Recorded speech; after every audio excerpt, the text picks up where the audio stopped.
My name is Adam Davis McGee, and I'm an XR creative producer. If you're unfamiliar with XR, it stands for Extended Realities, and that sort of is an umbrella term that encompasses virtual, augmented, and mixed reality. So we are standing on the Old Cedar Avenue Bridge, and we are going to talk about and explore a project that we were so fortunate to create using augmented reality to unlock and share some of the history and story behind this beautiful bridge.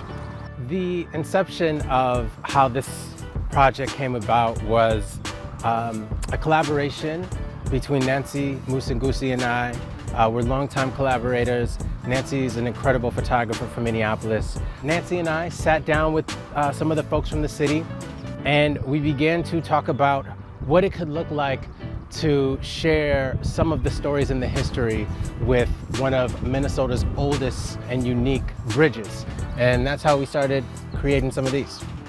So we have 5 markers total installed throughout the bridge, and each of those has a very unique story to tell. We have sort of these museum experiences where the walls emerge magically from the space and you get to kind of walk around these historical timelines that are really cool.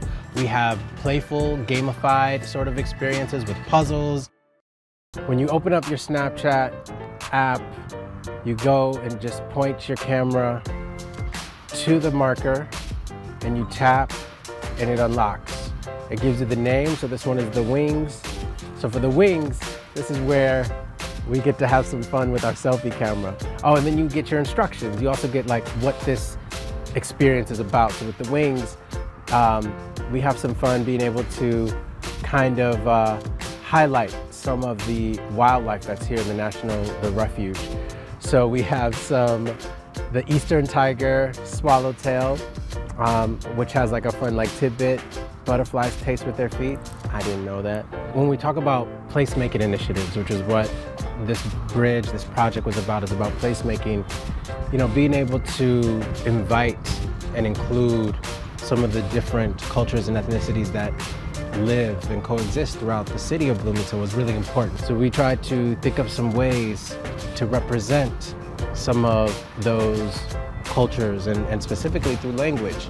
So using the flags, being able to drop the flags down here as like a symbol of place and inclusion and representation, being able to digitally drop those flags here and to tap and hear voices and hear hello and hear a greeting in those various languages, I think is a really, really beautiful thing.